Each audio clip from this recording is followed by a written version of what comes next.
Ur zel war lizer ke Lois Plan gant Juliette Cabasso-Roger.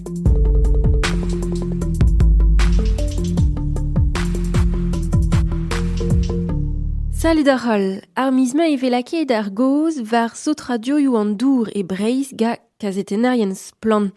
Ne ket kelou neve e sotre dourioù sterioù Breizh, met arrez o bet embannet ur garten neve gaz Plan, hag a zasken e kandregan de sterioù ar vron hag a zo sotret gant un danvezen an vid ESA métolachlore.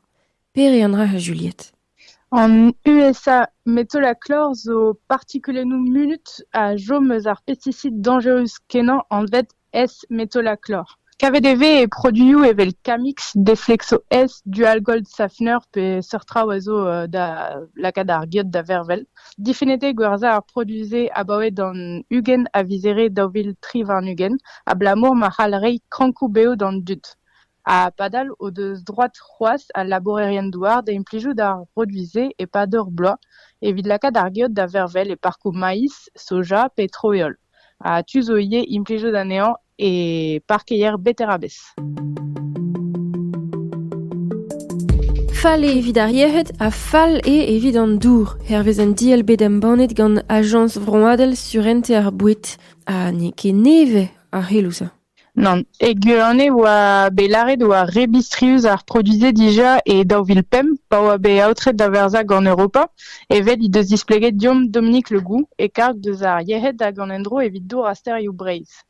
Hervezi ne oa ket bet gred mat ar an traoù gant Bro France pa oa be kroget da verza an S-métolachlore. A bremañ e rezivezat, din d'an nebeutoc'h evit Ugen vloaz e be saotret dour ar vro gant ar partikulennoù munut a jom deus an S-métolachlore neuze, a chiouaz e Breizh unan eus ar broioù muiañ saotret.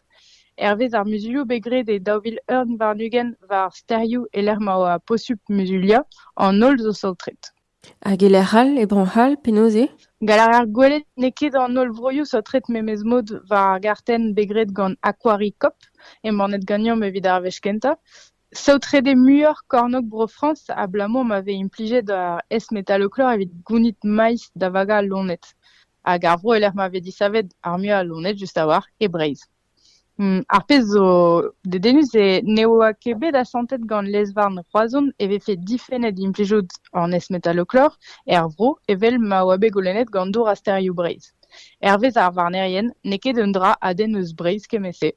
Neuze kaset ebet an afer dira kuzul ar stad, me evit poent neus ket bet a respont. Me brame e tremenet a lezen setu sanset a ben bloaz a c'han e vo paouezet gant implij an S-métolachlore.